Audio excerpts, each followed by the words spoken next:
I'm very happy to be here. I'm very grateful to be for the invitation and to the RALSEC program. The shortest version of what I've been trying to do for now quite a while is the shortest version I've been able to find is a formulation I borrow from Derrida, which is as follows. Either there are religions in the world, and Christianity is not one of them, or Christianity is a religion, but it is the only one. Which means, of course, that we have to rethink what it is that we mean. Now, as you may know, I'm among the followers of the work of Talal Assad and of the historicization of the category of religion, more or less as a modern category.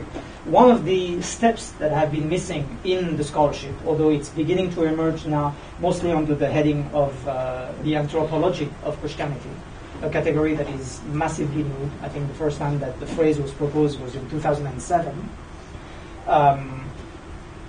Under the heading of an anthropology of Christianity, there is the beginning of a recognition that the novelty of the category of religion should probably project back onto what we think of when we say Christianity before modern times. In other words, if within the Christian context, the category of religion has emerged with the force that we know in modernity, we cannot simply think of pre-modern Christianity as being a religion, and certainly not in any way like the modern sense of the word.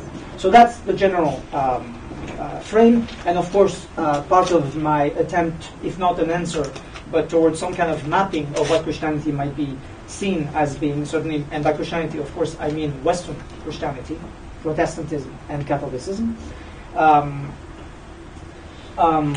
So blood is an attempt to kind of map out an answer. What I'm trying to do now, and I'm quite uncertain, and hopefully it will not be too boring, is to look at the three masters of suspicion, Marx, Nietzsche, and Freud, in terms of their handling of the category of religion. The three of them are taken to have been, with different degrees. Obviously, Nietzsche is the first one that would come to mind as Antichrist, which, of course, in German, Antichrist also means anti-Christian, and not only Antichrist. But Marx as well and Freud are certainly taken to be critical of Christianity.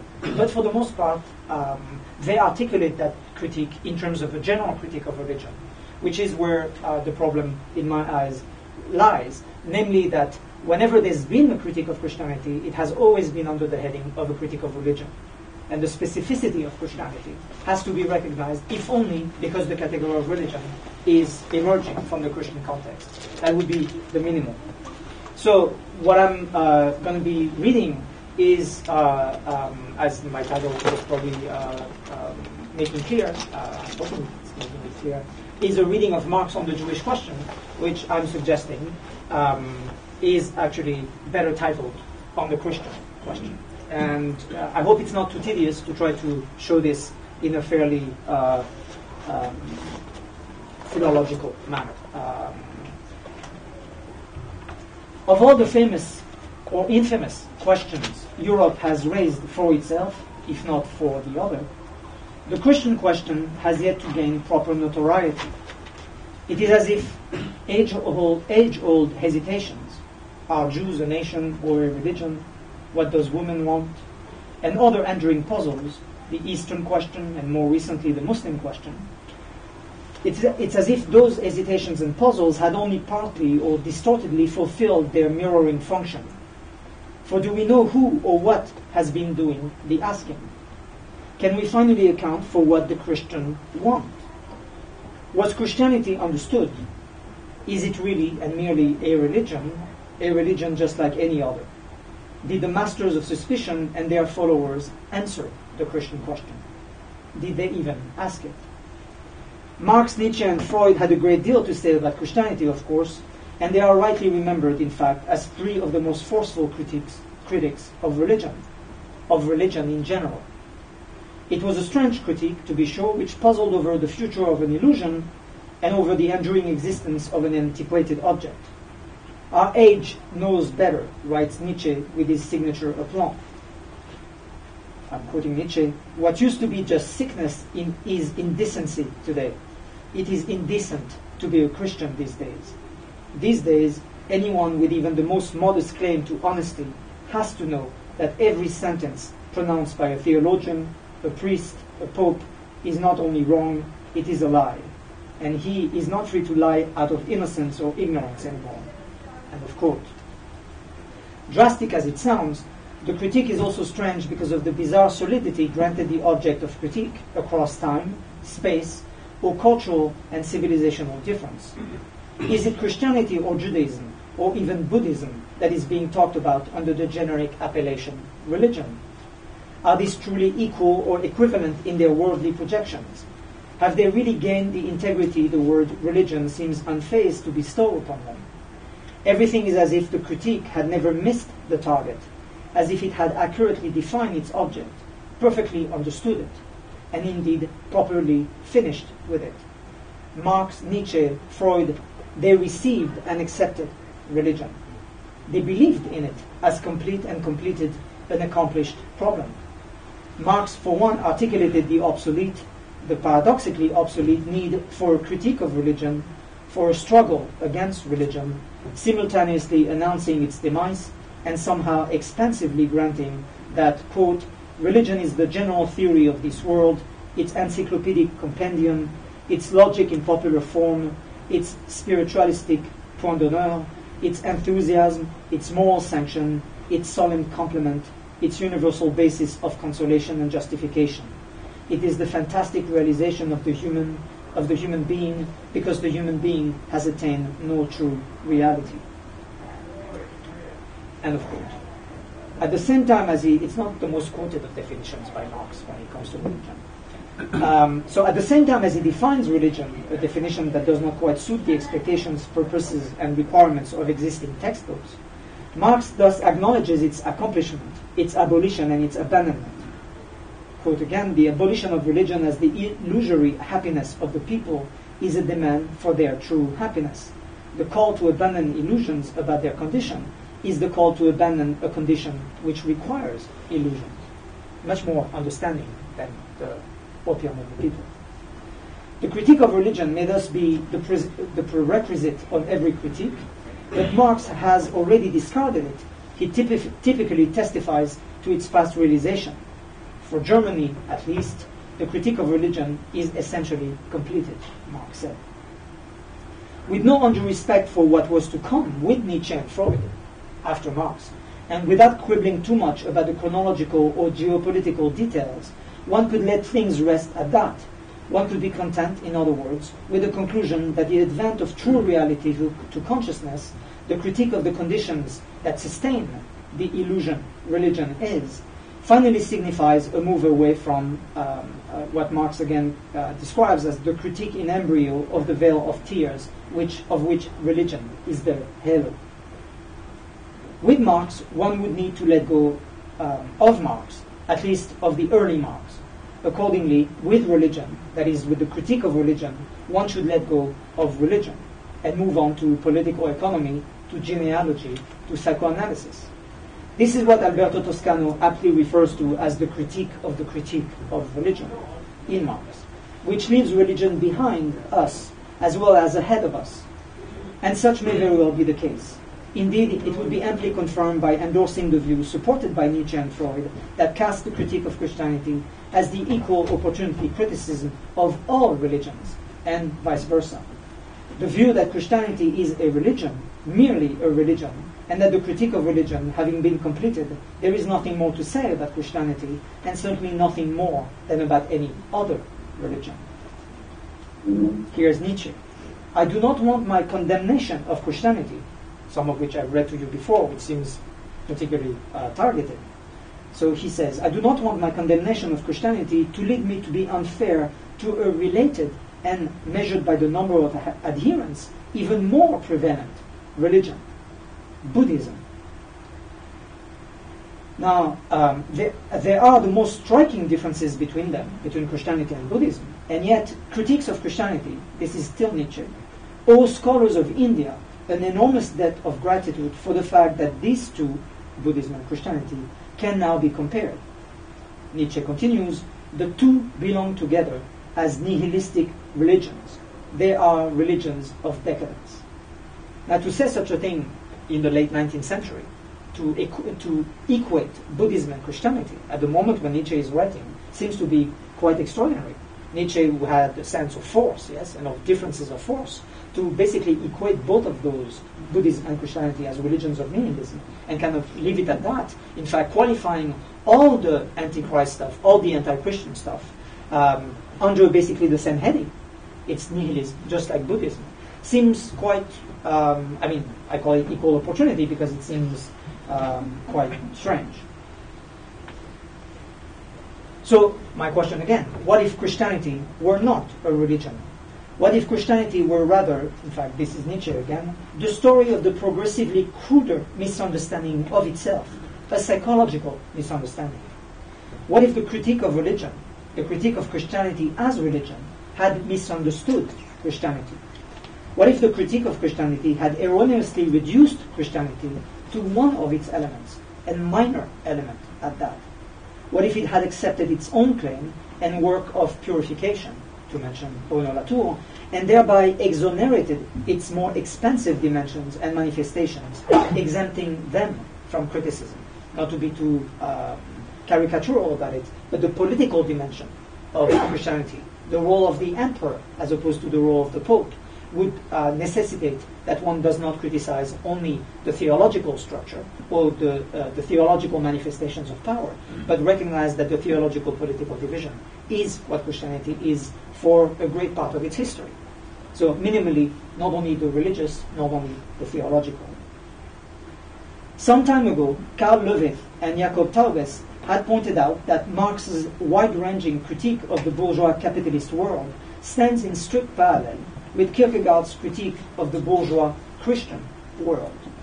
It is a critique that strives to leave religion behind or beyond, perhaps succeeding in doing so as it addresses the political, economic, and narrowly religious conditions of the Christian West. Like Kierkegaard, Marx also engages modern subjectivity and the individualistic spirit. More important and striking, perhaps, is the fact that Marx seems singularly to have identified the broad, if provisional set of his targets as quite precisely Christian. Thus, although he is known for writing on the Jewish question, Marx will also have to be acknowledged for having raised, and very clearly so, the Christian question. We will see that Marx did so in the very same notorious text.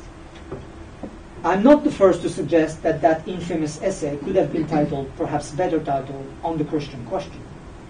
Bruno Bostiels, who used that very phrasing in a recent publication, recalled what the Argentinian philosopher Leon Rosichner recognized in Marx, namely, I quote, that the Jewish question cannot be answered without addressing the Christian question.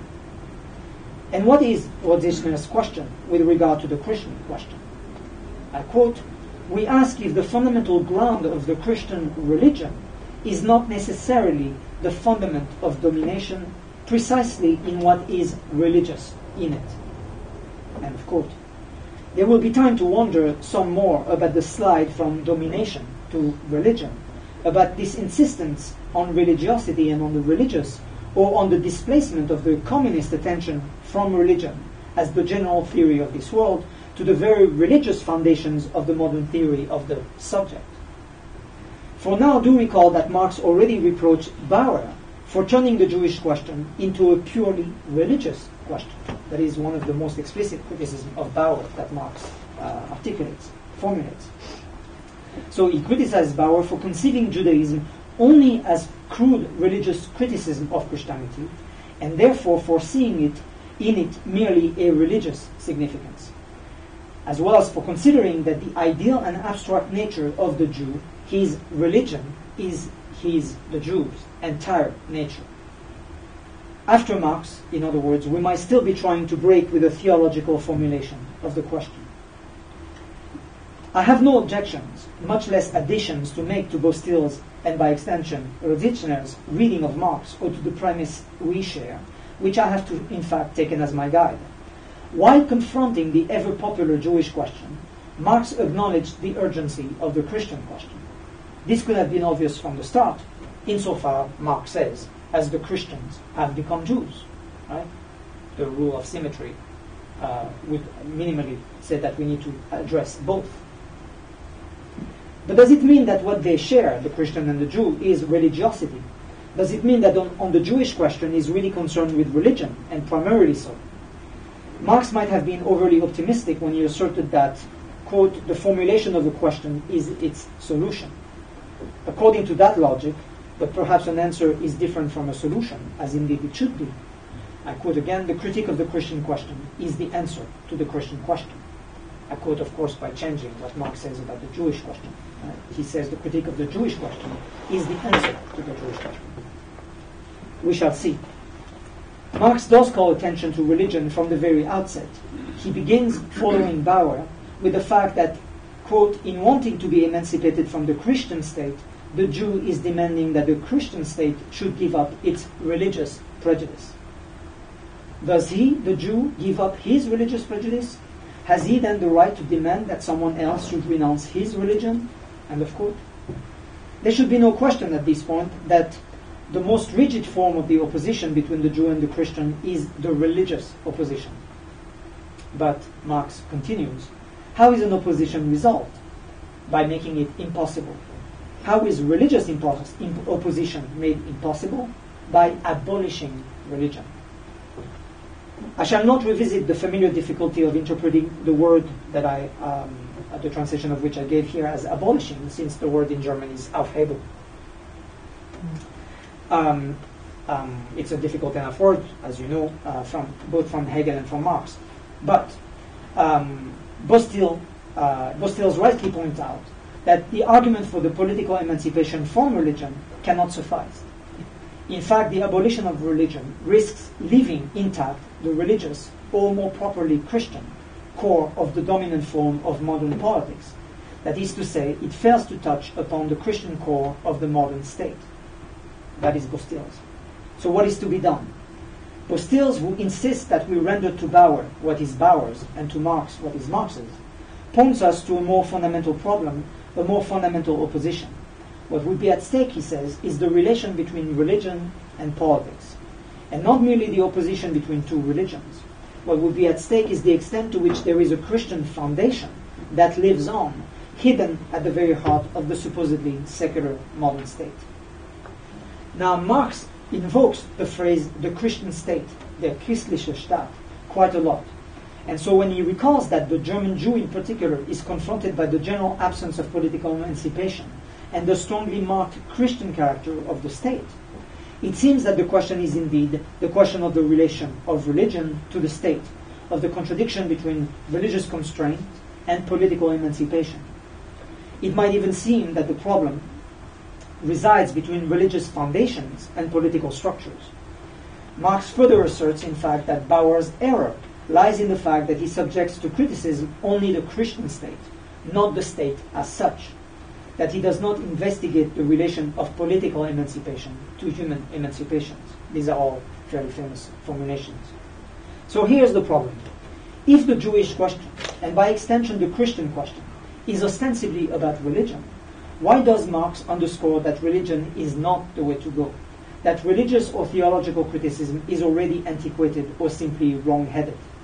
In Germany, Marx says, I'm quoting, where there is no political state, in Germany where there is no political state, no state as such, the Jewish question is a purely theological one. The Jew finds himself in religious opposition to the state, which recognizes Christianity as its basis. This state, and Marx says, this state, dieser Staat, that is the state that recognizes Christianity as its foundation, is a theologian ex professor. Criticism here is criticism of theology, a double-edged criticism of Christian theology and of Jewish theology. Here we continue to operate in the sphere of theology, however much we may operate critically within it. End of quote. Everything is as if Marx was telling us to let go of theological criticism, of the criticism of religion, and presumably of religions, since both Judaism and Christianity are here invoked. Why? Because the criticism of religion has been completed, because religion is no longer the proper object. Is that really the case, though? Engaging with the situation in the United States, Marx goes on to propose a different iteration, which suggests something like a persistence of the religious question.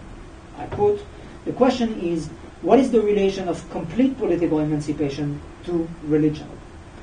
If we find that even in the country of complete political emancipation, namely the United States, religion not only exists, but displays a fresh and vigorous vitality, that is proof that the existence of religion is not in contradiction to the perfection of the state. Since, however, the existence of religion is the existence of a defect, the source of this defect can only be sought in the nature of the state itself. We no longer regard religion as the cause, but only as the manifestation of secular narrowness." End of quote. Things are getting clearer then, and they lead quite naturally to the dismissal of religion as the object of critique. Marx famously says, "We do not turn secular questions into theological questions, we turn theological questions into secular ones. The question of the relation of political emancipation to religion becomes for us the question of the relation of political emancipation to human emancipation." End of quote. Criticism might take into account the religious weakness of the political state, but its object is and remains the state, the political state in its secular form, apart from its weaknesses as regards religion. What is at stake, therefore, is not the contradiction between the state and a particular religion, for instance, Judaism. That's the example that Marx has. Nor is it, as Marx continued, the contradiction between the state and religion in general. In other words, it's not the way Bostils puts it between politics and religion, between the state, the secular state, and religion. Marx clearly wants us to leave aside the category of religion, indeed to abandon religion as such, whatever that is, as making available an understanding of the Jewish question, that is, an understanding of the Christian question, which is, as it turns out, the question of the modern secular state. Granted, Marx seems to backtrack when he reiterates the importance of religious men and of religion in general. That is why it's essential to recall, as Bostils does, that Marx is still paraphrasing Bauer when he writes, "The political emancipation of the Jew, the Christian, and in general of religious man is the emancipation of the state from Judaism, from Christianity, from religion in general." End of quote. In other words, Bauer may still think of religion as the obstacle to emancipation and as the main object of criticism, but Marx himself entertains no such thought. So when Bostils writes that the argument for the political emancipation from religion cannot suffice, he is quite correct. But I'm not sure that he is right still when he identifies the Christianity of the state as religious. He says more properly Christian, underscoring the ambiguity while nevertheless reinscribing Christianity as one religion among others.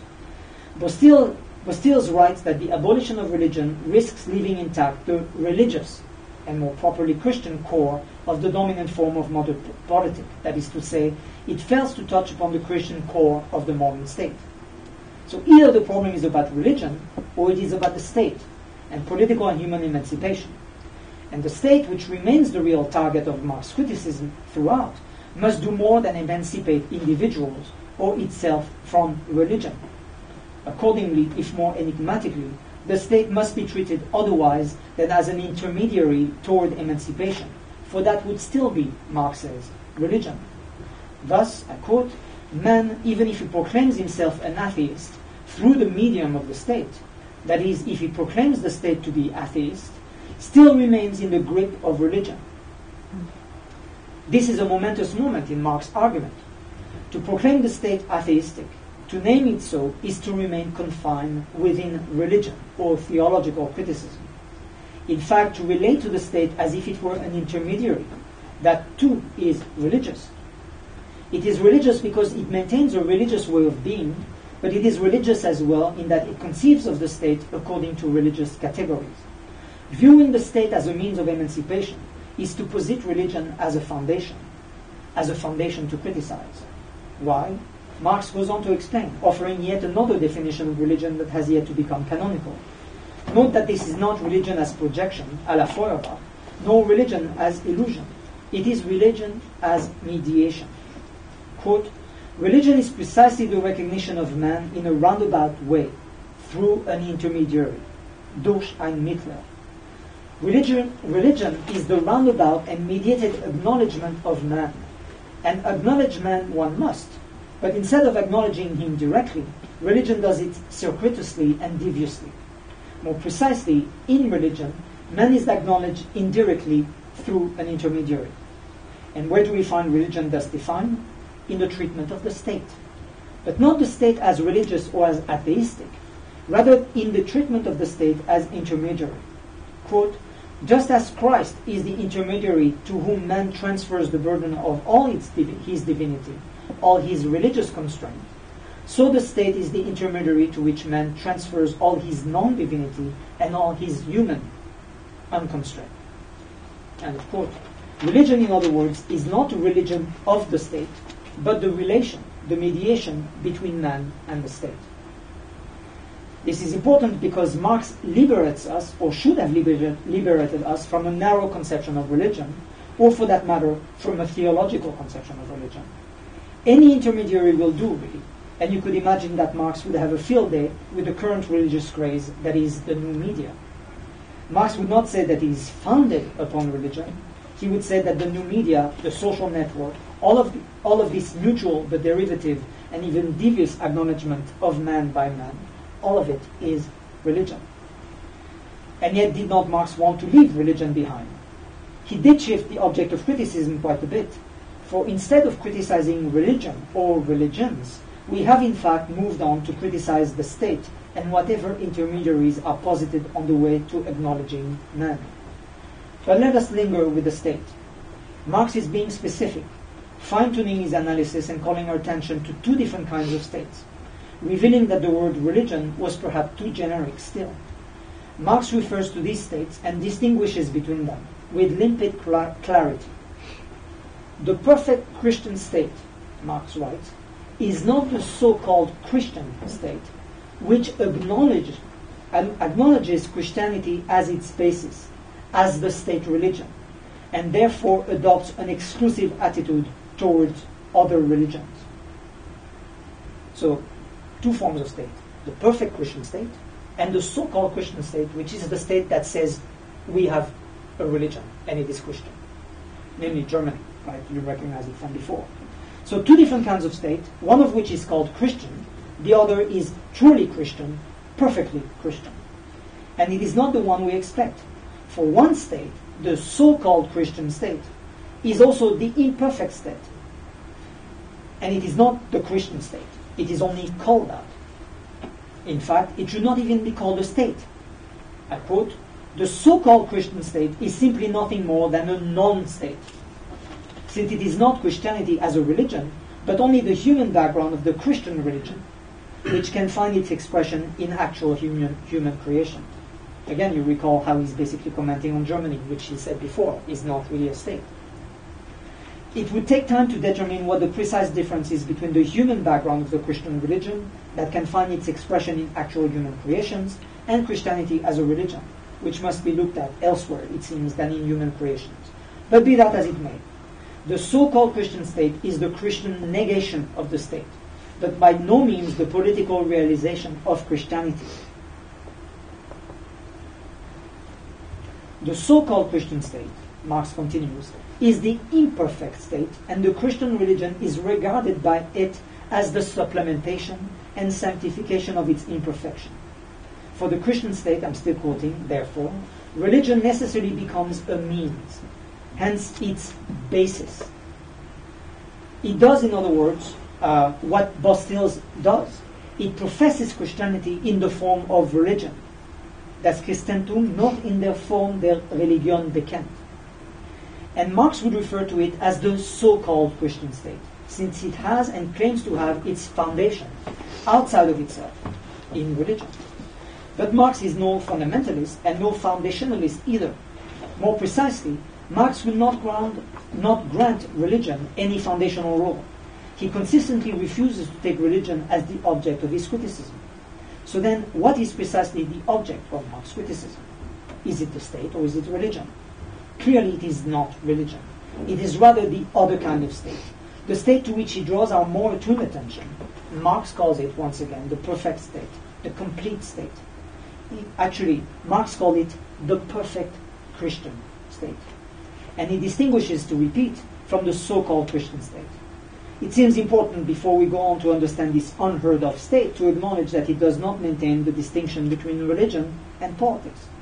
Against the so-called Christian state, and Pace both deals, the perfect Christian state does not have religion at its foundation. Unlike the so-called Christian state, which has a political attitude to religion and a religious attitude to politics, unlike the non-state, which degrades the form of the state to mere semblance, and also degrades religion to mere semblance, let us say that it reveals it as a mere illusion. Unlike all this, the perfect Christian state disregards religion. It can disregard religion, Marx says. It can abstract more from it and exempt itself from all essential relations to it. It does not need religion for its political completion. It has no use for supplements. But what exactly is this perfect Christian state then? It is, Marx says, the atheistic state, the democratic state, the state which relegates religion to a place among the other elements of civil society. I'm quoting. And consider that, I quote again, it makes a great difference whether the complete state, because of the defect inherent in the general nature of the state, counts religion among its presuppositions, or whether the incomplete state, because of the defect inherent in its particular existence as a defective state, declares that religion is its basis. It seems to me quite clear that the perfect state, the perfect Christian state, is Christian regardless of religion. Right? Marx says it's indifferent to religion.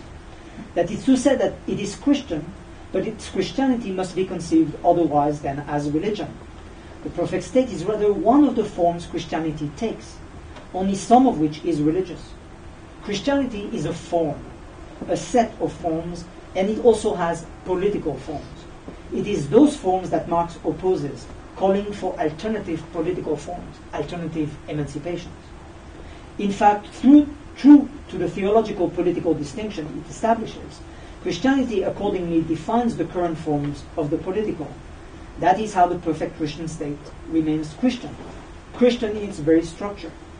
It is Christianity, if you will, religion and politics, or the latter alone, but fundamentally unaltered. In other words, it's still what Christianity referred to as political. Marx himself puts it limpidly as he expands on the perfect state and on the perfect democracy.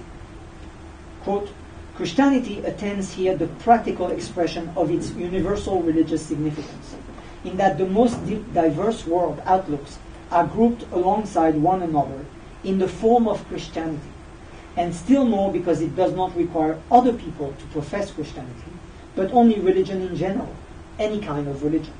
You can see here the move, in fact, that Talal Asad also recognized, whereby religion becomes this general, universal term. So Marx is still talking about religion, but religion is becoming an increasingly difficult word. On the one hand, it is a word that must be left behind, signifying both an object of reflection and an obsolete instrument of criticism. The criticism of religion has been completed, and theological criticism is no longer warranted. On the other hand, religion persists rhetorically, as if Marx could not come to terms fully with his own insight to discard religion as a useful category of criticism, an insight that has been largely unattended to since Marx himself. One thing seems, however, certain. Marx is raising the Christian question aside and away from religion. Marx is telling us instead that political democracy is Christian. Christlich is die politische Demokratie. He is telling us that the sovereignty of man, but man as an alien being different from the real man, is a creation of fantasy, a dream, a postulate of Christianity, which becomes in democracy tangible reality, present existence, and secular principle. Humanism as Christianity, if you will. And it is no less Christian. Indeed, the consummation of the Christian state is the state which acknowledges itself as a state and disregards the religion of its members. We do not live in a religious state. we live in a Christian state. All this, our Christianity, has little to do, and this, our Christianity, has little to do with religion, and perhaps nothing at all. Is this not, after all, and quite precisely the critique Marx directs at Bauer?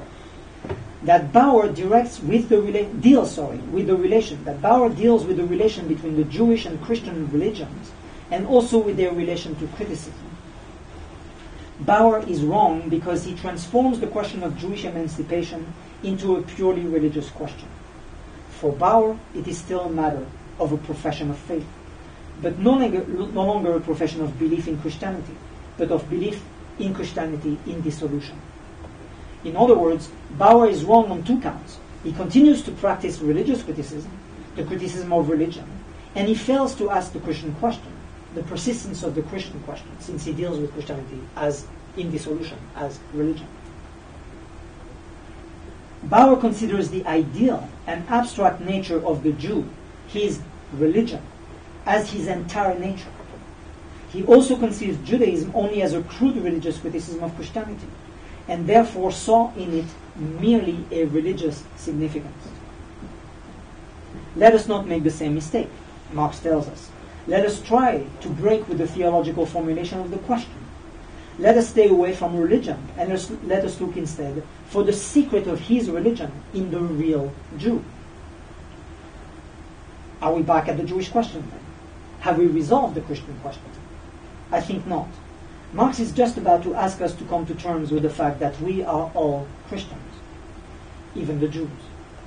But wait, did not Marx restrict himself to the opposite? Did he not tell us that the Christians have become Jews and not the other way around?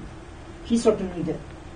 But we have seen that he has also been spending the entirety on the Jewish question, explaining to us that democracy, the modern state, the perfect state, civil society, and a few other things too are Christian. And capitalism is coming up, of course, the special religion of which will soon turn out to be Christianity, the special religion of which will soon turn out to be Christianity as well. Marx has been explaining to us that Christianity is not a religion. Not quite. He's been raising the Jewish question, yes, but he has also been teaching us how to ask the Christian question. So let us try it. Let us replace Jew with Christian, because Christians have become Jews. Let us read Marx again and substitute Christianity for Judaism. Let us try it as a consequent experiment toward a clearer formulation of the question, if not of its answer. So I'm going to read now from the Jewish question, but every time Marx says Jew or Jewish or Judaism, I'm going to substitute Christian. And listen to what it sounds like. Let us consider the actual worldly Christian. Not the Sunday Christian, but the everyday Christian. Let us not look for the secret of the Christian in his religion, but let us look for the secret of his religion in the real Christian. What is the secular basis of Christianity? Practical need, self-interest. Do remember that the Christians have become Jews, yes. What is the worldly religion of the Christian? Huckstering. What is his worldly God? Money. Today it's kind of hard to disagree. We recognize in Christianity, therefore, a general antisocial element of the present time, an element which, through historical development, to which in this harmful respect the Christians have zealously contributed, has been brought to its present high level, at which it must necessarily begin to disintegrate. In the final analysis, the emancipation of the Christians is the emancipation of mankind from Christianity. End of quote. Does this sound strange, unfamiliar, all too familiar, unheimlich, perhaps? What could possibly authorize this translation? Marx is very clear about this, and whether we accept his historical causal argument that the Jew has emancipated himself in a Jewish way, he acquired financial power, whether we accept that because through him and also apart from him, money has become a world power, whether we even agree with the existence of what Marx called the practical Jewish spirit, we cannot deny that Marx is pushing Christianity to the foreground. He's telling us what he thinks about the state as a Christian state, so-called or perfected, or indeed about the practical spirit of the Christian nations. This is a quote. I'm not substituting words now. But fine, let us grant that the Jews have emancipated themselves. Let us grant, which would be surprising, that the Jewish question too has been answered and resolved. For Marx, this would only be so because the Christians have become Jews. So we are all Jews. But this inescapably means that we are all Christians as well. Indeed, do we not live, Marx says, in a Christian world dominated by money? Is it not what expresses itself in North America, where the practical domination of Judaism over the Christian world has achieved as its ambiguous and normal expression that the preaching of the gospel itself and the Christian ministry have become articles of trade, and the bankrupt trader deals in the gospel just as the gospel preacher, who has become rich, goes in for business deals? Again, it's hard to think that we're reading the 19th century. The causal order, that was the end of the quote, the causal order whereby Judaism was there first as a cause for the behavior of American Christianity, that the Jew was there first, or indeed that the Jewish question had some priority over the Christian question, is not something Marx allows us to entertain for long. It might thus be true that Judaism reaches its highest point with the perfection of civil society.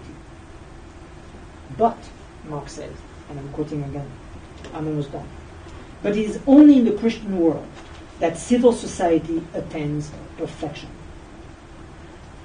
Only under the dominance of Christianity, nur unter der Herrschaft des Christentums, which makes all national, natural, moral, and theoretical conditions extrinsic to man, could civil society separate itself completely from the life of the state, sever all the species ties of man, put egoism and selfish need in the place of these species ties, and dissolve the human world into a world of atomistic individuals who are inimically opposed to one another.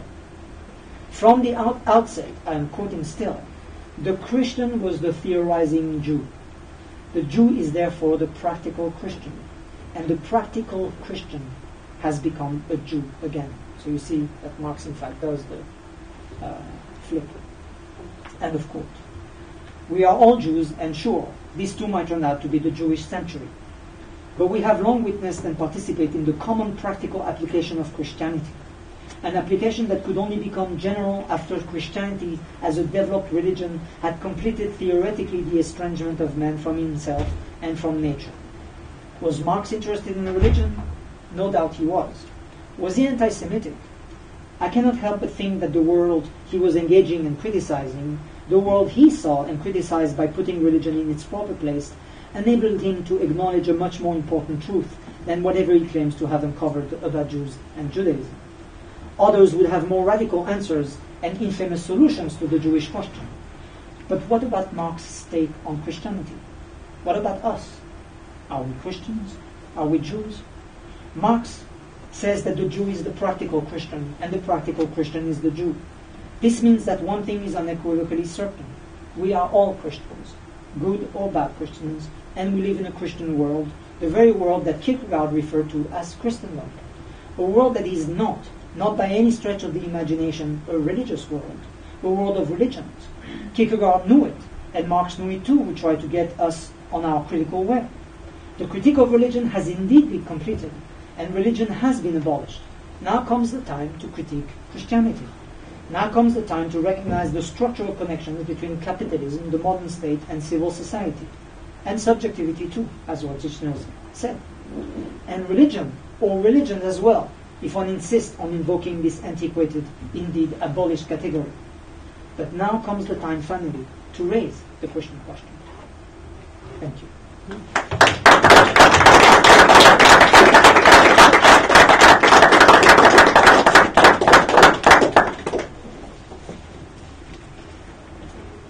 We have time for questions.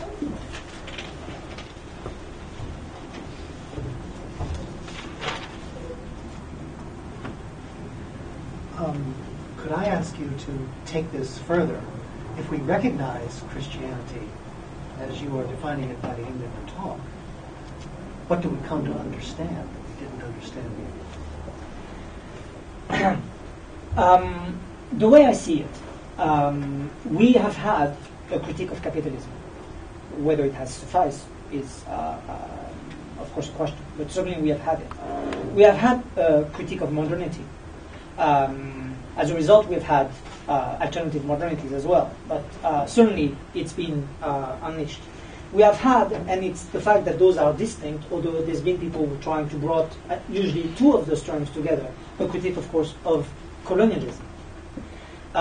What seems not to have quite happened, except in small and very localized ways, is the connection between the expansion of Christianity through the mission, colonialism, capitalism, and modernity, as in fact one and the same, as one phenomenon that must be thought of not only as economic, not only as political, not only as realpolitik, if you want, or as war, as conquest, not only as juridical, because of course we are also talking about the expansion of Western law to the rest of the world. So to think together law, technology, political economy, culture, religion, in the expansion that go under very different terms: modernity, capitalism, and colonialism, and the mission, which is even further before, apparently, as if Africa did not become a Christian continent in the 20th century rather than in the 17th. To try to think together those. Now, I'm not sure what is gained by giving it a name, aside from the fact that we might begin to recognize the structural correlations. Now, like every critical step, we're hardly, I think, in a position to put too much hope into the force of critique, especially after so many have been launched and we are still where we are. I mean, still, maybe we are in a different place, but doesn't look good. That would be the purchase of proposing a word that is both expansive and quite overused in some contexts, but also, I think, dramatically diminished. To refer to Christianity as a religion, just like Islam, Buddhism, etc., seems to me to just be a category mistake. Would give us perhaps some way of holding together some of those structural connections. It's an intellectual exercise. It's, if you like, at this point, it seems, because it also seems a little late, but it seems nonetheless that it's something that is missing from the conversation. Thank you.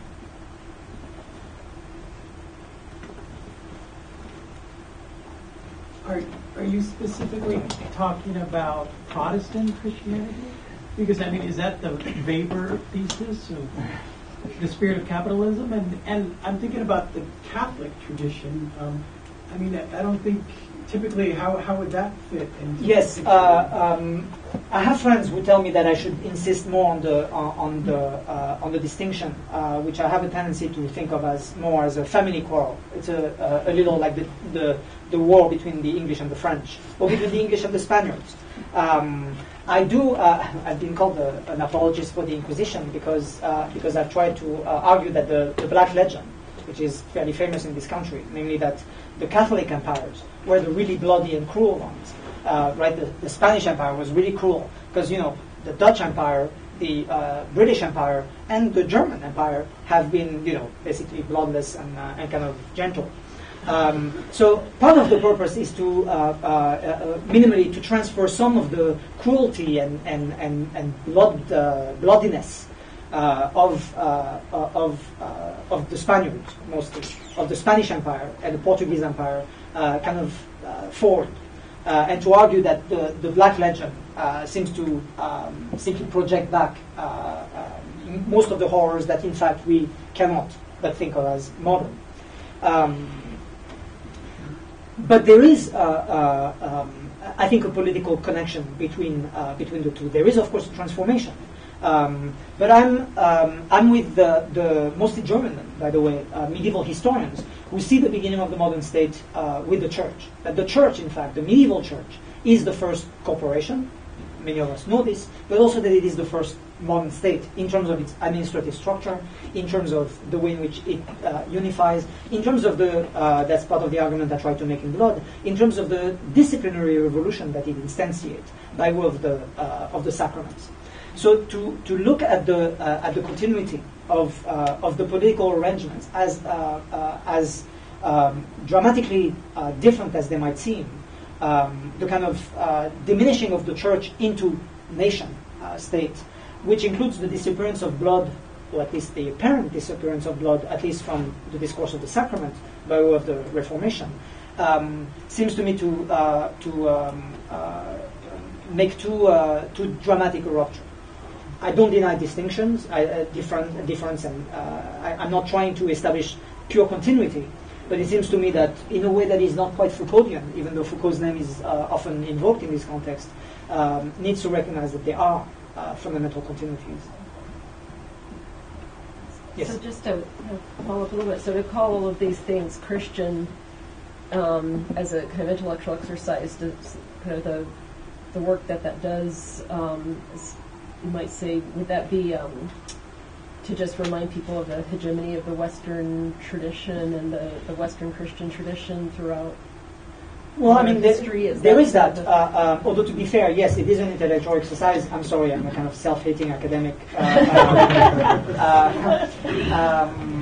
I just, you know, I know I write too many footnotes, so much that my chair tells me that I have to either write only footnotes, this way it will just be nice paragraphs, but write a book without footnotes. So that's part of it.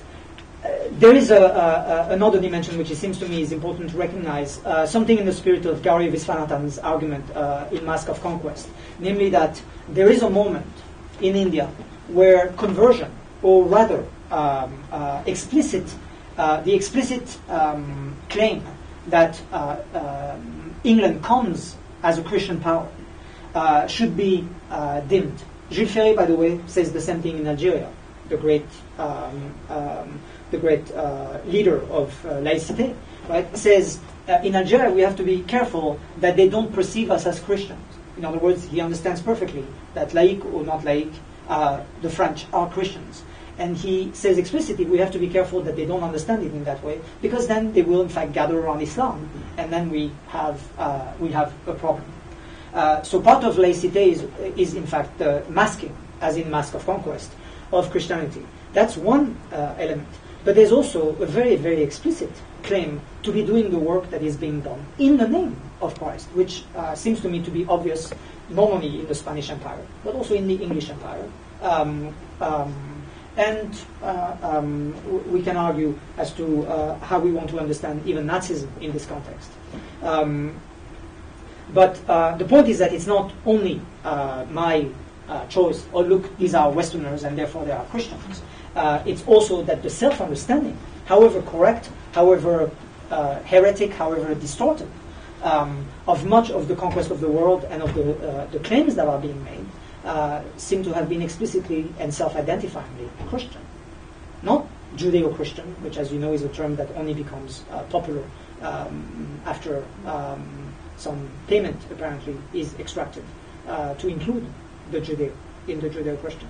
Do you think as they get sort of this sense of people get this sense of secularization, that's masking their Christian heritage in a sense? I mean, not even masking. In this country, the Cold War was the fight against the godless atheist, yes? It's not, it was not... well, certainly in the United States, the masking. I was thinking more of like in the Western European context. Right. So the debate, let's just say, is not completely resolved. One of the things that interested me very much was again, this comes from the same German historians who pointed out that the first political, as it were, deployment of the term libertas in the West, transforming it from Roman law, was actually the argument over the investiture contest. That the Pope and his lawyers, who had been recently trained in Roman law, argued that what was necessary for the church to actually be the church was that the land and the nomination of the bishops be granted to the church rather than be left to the king or to the local authorities. And the argument was that the church needed to be freed from the state. 8 or 9 centuries forward, and the state claims to free itself in the very name of the same term, in the name of freedom, to liberate itself from the church, which has acquired, in the name of freedom, the lands that it has. So it's almost as if it's the same two dancers. It's just that, they just play the other way. And it's that particular continuity that fascinates me. And again, I try to... the reason why I turn to Marx, Freud, and Nietzsche, Marx, Nietzsche, and Freud, is because in spite of their extraordinary subtlety and sensibility, the three of them kind of fall back onto an understanding of Christianity that is kind of parallel, as if Christianity needed to be just one form of a general species. That doesn't seem to be necessary. And the fact that they did that, I'm not saying that they provide us with everything that we need, but it seems to me that because of their sensibility, that's what I just tried to show with Marx, they do alert us to a strange moment where, again, Christianity is kind of reduced. And it seems to me that the critique of the West is also not enough. It actually partakes of the critique of modernity. It's as if the West, just like Europe, is something that begins with Westphalia.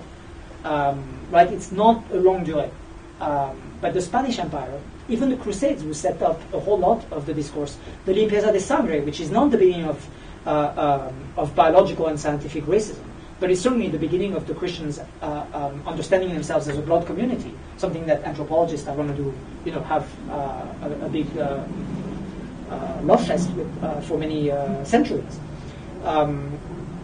So it's the way in which it continues to perdure in sites where we may not see it. So I suppose one of the terms I would add is also the West or Europe. I want to hold a few things more together. These abstract concepts of the state seem to rhyme much more conceptually much better with Protestantism than they do with Catholicism. Because in Catholicism, the perfection is to flee from the state. That's where you have the walls around the cloister. Whereas within Protestantism, there was this Western German realization that you had an obligation to realize that Christian ideality within society, not in a cloister, not far away. So in fact, this moment of actually taking over society in the name of Christianity is in some sense ideologically much more fully and more modernly conceived in sort of post-Reformation German concepts of sociability, where the people had to assume their moral righteousness within society. Then you have the problem of how do you include Jews in that? How do you include other people? And so you have to start making little compromises along the way. But the actual ideal Christian society seems ideologically to emerge much more easily out of this Protestant culture. I don't disagree at all. Let me try to use an analogy.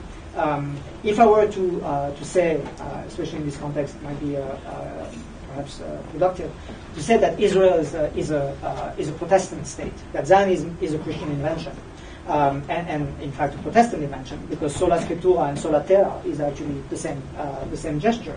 I'm glad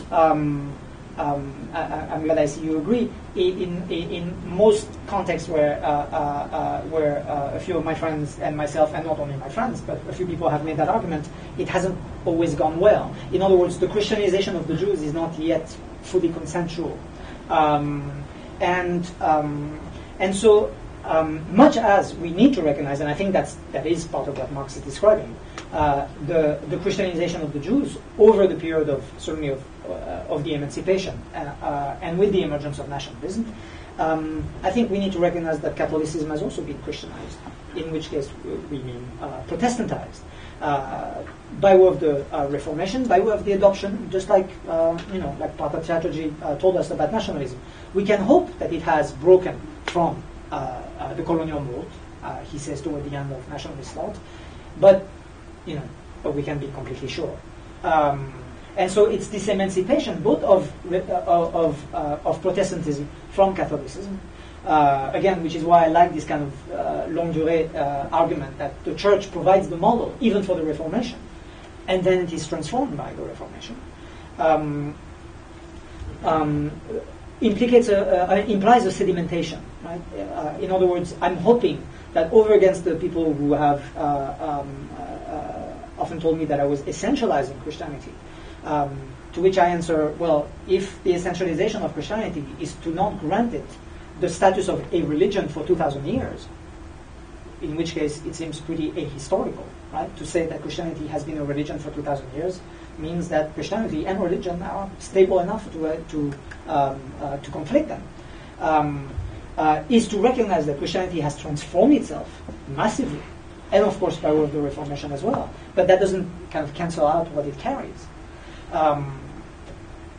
I can't resist telling this little story, which seems to me to indicate some of that it has to do with blood. And it's the moment when Ignatius of Loyola, the founder of the Jesuit order, retells his experience with the Inquisition, which had picked him up and asked to investigate because he was perhaps a little too invested in practical matters. So after he's freed because he's from the Basque lands and there are no Judaizers in that area, few years later, Henry Cameron actually tells the story. He's at a cocktail party or something, and people said, "So how was the Inquisition?" And he said, "Well, it was unpleasant enough, but but the really unpleasant part, the really sad part, is that they found out that I'm not a Jew." And so you imagine the guest looking at the microphones and the cameras going like, "Surely you're joking." And he says, "No, can't you imagine? I could have been kin to Jesus and Mary." And that moment, right? I mean, you can only imagine St. Paul kind of going, somehow surprised at the notion that one would want to be related by the flesh, by blood at this point, to Jesus and Mary, rather than be connected by the Spirit. So something has happened, and I'm absolutely not denying that there's been a transformation, and the Reformation is a big part of that. But I wouldn't want to just say, well, this is where it starts. The transformations are sedimentations. So you think it's in there already? Yes. I think there's a lot of... in the Judeo-Arab, I try to argue that when Jesus says this, after all, seemingly nice thing, you've heard, love your neighbor as yourself, and I tell you, love the enemy. Seems nice enough, but it's going to create problems. So much so that Aquinas says it's impossible. Clearly there's a problem. And one of the problems, I think, is basically comes alive in Hobbes, whereby the notion that if the neighbor and the enemy is that which should not be differentiated, just like the Jew and the Greek and the male and the female, well, funnily enough, one term has a way of reasserting itself, and it's not the neighbor. So yes, there are things which are not, they don't have to be activated, but they appear to be at some point, and when they are, problems ensue.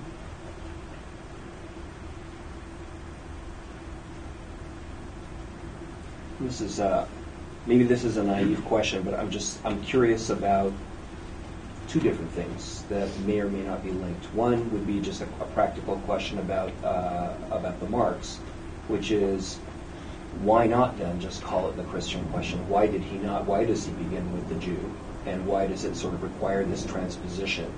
Because it's then presumably that's a symptom of something. And you could just say, well, it's sort of fine, it's anti-Semitism, but I'm assuming that you might think there's a more interesting answer to that question. And so then from the point of view of the Jew being some kind of minority presence within kind of a structure that he understands as sort of somehow having produced the civil society and the model of interest that has sort of like made it possible, in fact, to Christianize the entire operation. That's sort of one side. And the other side would be maybe something a little bit like the equivalent of this in the contemporary, which is to say, if in fact, this is you want to tell this story by connecting Christianity back into the story of imperialism, the spread of capitalism, and so on, then do we need some kind of analysis of, say, the kind of, quote, non-Christian parts of the world that almost like in the case of the Jewish question, where you need to be able to substitute the Hindu for the Christian, the Buddhist for the maybe the Confucian for the Christian. Is there something that needs to be analyzed back about the category of religion as a generality, as the story about the operation of those substitutions? That's very good. It seems to me first of all, a kind of rhetorical, a matter of rhetorical efficacy. If you say to Christians, you're all self-interested, that might work.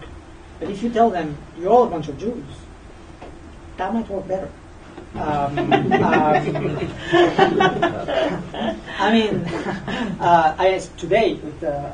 Today both are impossible because self-interest, of course, is what everyone should pursue,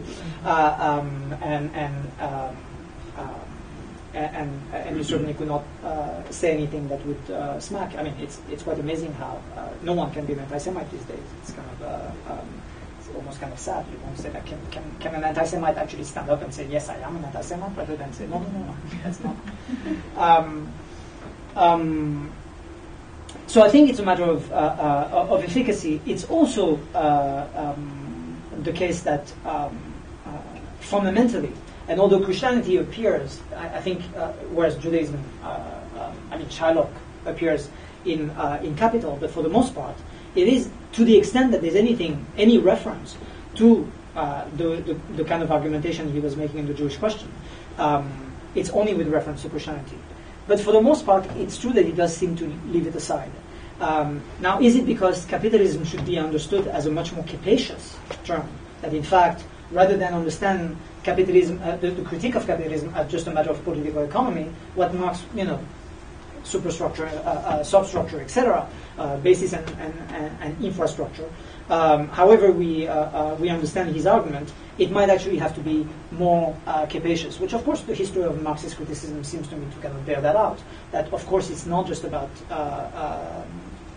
the so-called vulgar Marxist, which is the economy as the ultimate determinant. Well, it might be, but it doesn't suffice. So there's a way for him, I think, to both expand and to leave the what might be understood as just, in fact, a religious or theological question. I'm not quite sure about. I'm not a Marx scholar, so I don't know much about the responses, the immediate responses. And it would seem to me that in the context of the time, it was probably read as, well, okay, he's bashing the Jews. It's not, and so he appears to have shifted. Now to the second part of, but that remains an enigma. So maybe it's der Schrittszug.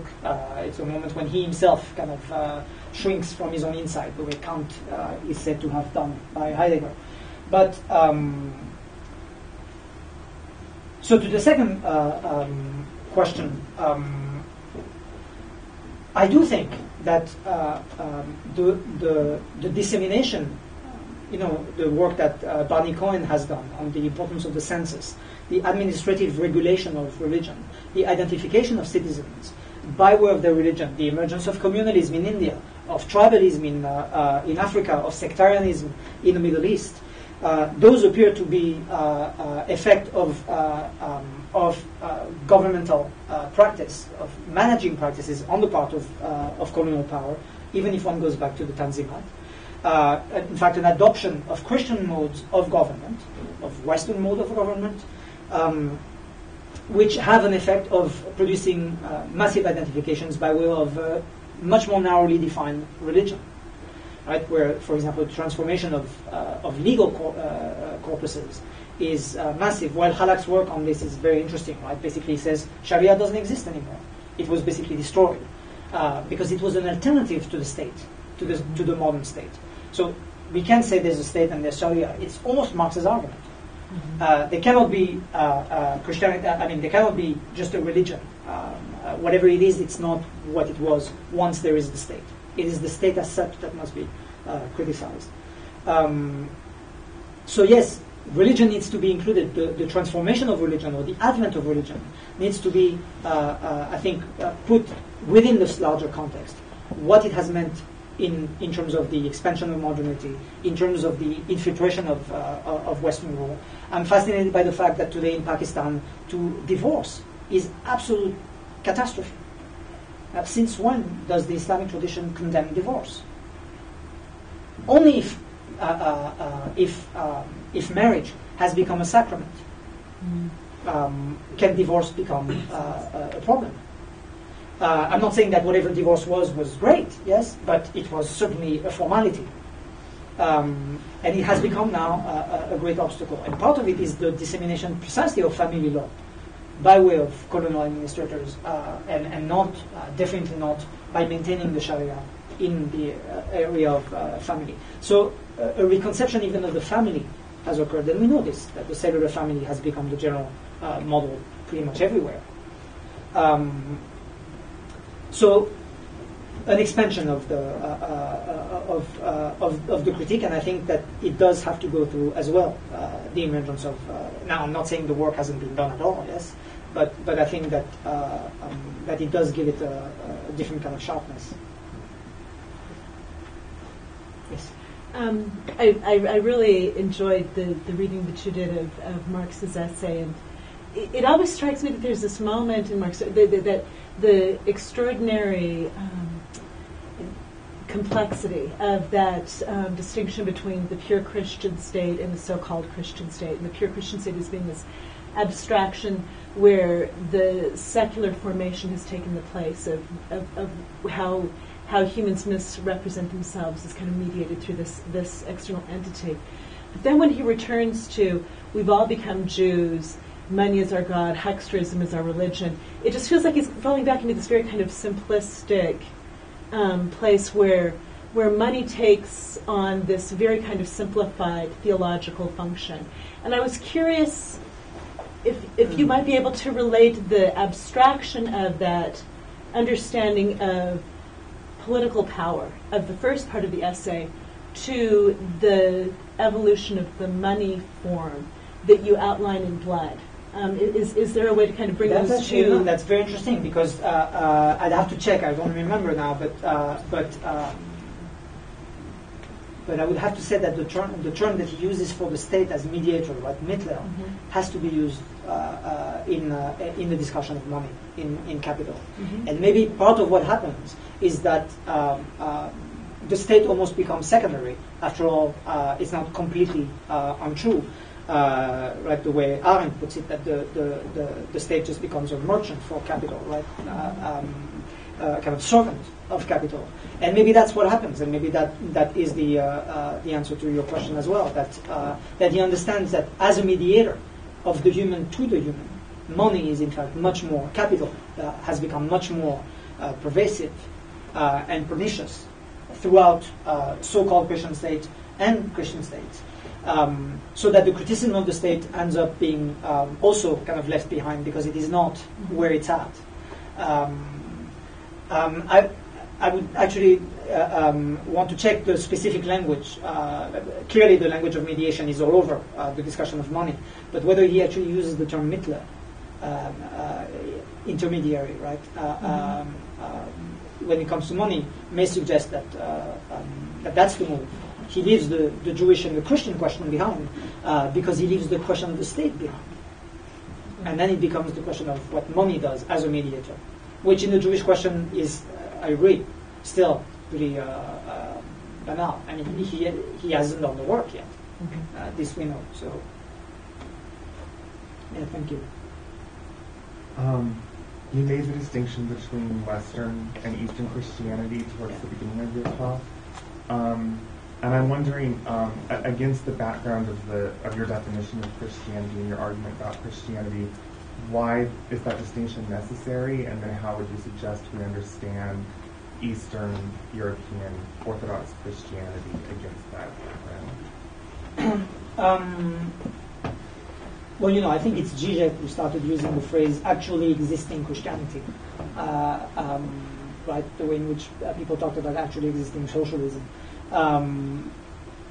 The history of Eastern Christianity is, I think, quite clearly different from the history of Western Christendom, both in terms of its expansion, both in terms of its impact, its contribution to political economy, with all due respect to Jack Goody and his argument that pretty much everything that is important about modernity was invented outside of the West.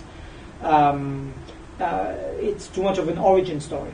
But I don't see how precisely that complexity of the way in which modernity has transformed us, even if we're strictly Weberian in terms of the separation of spheres, right, of law, science, and politics, that distinction does not emerge from Eastern Orthodox context. The pastoral power, liberalism, everything that we associate, in fact, with the transformation of the world, appears to, and I understand one of the things that has worried me as I talk about this is that I often have a kind of pleased reaction from people who are, not that it happens too often in the university, but from people who are avowedly Christian. And sometimes I wonder if there's something about the affirmation, like, well, yes, you did it all. Kind of what happens sometimes with, in some circles in Germany, where it's like, yes, we used to be the master race, and now we're just the people who have transcended that, and you just want to go like this. That wasn't what we meant. There is this moment where I realize that the performative effect of what I'm doing is to grant quite a lot of credit. But I think it's pretty clear that by way of credit, I really mean quite a lot of blame. So I wouldn't want for that blame to be shared so univocally. I tell my students, when you look at the moon, is the first thought that comes to your mind that you want to jump onto a massive piece of metal filled with stuff that will burn the atmosphere forever in order to land there? Or, are you maybe like a medieval Arab poet going like, it's really beautiful. I'm not quite for the universalization of the conquest drive, of the notion that humanity has done to itself what it has done, because I'm not sure that the responsibility is so universally shared. I'm not sure that Native Americans were about to create reservations in the south of France where they could put white people. I just don't think that if credit is taken, then credit is due. And I just don't see that as happening in Eastern Christianity. Please understand that I'm not doing a history of violence, yes? Because if it's a history of violence, then no problem. Although my favorite scene in the movie, which is not from Schindler's List, is the moment when someone holds a gun and tries to shoot and doesn't. Because apparently not everybody manages to do it. Mm-hmm. So, yes, we're all racist, we're all misogynistic, we're all homophobic, and we're all murderers. But also not in the same way. And certainly historically, we're not all as accomplished. Well, thank you very much. Thank you.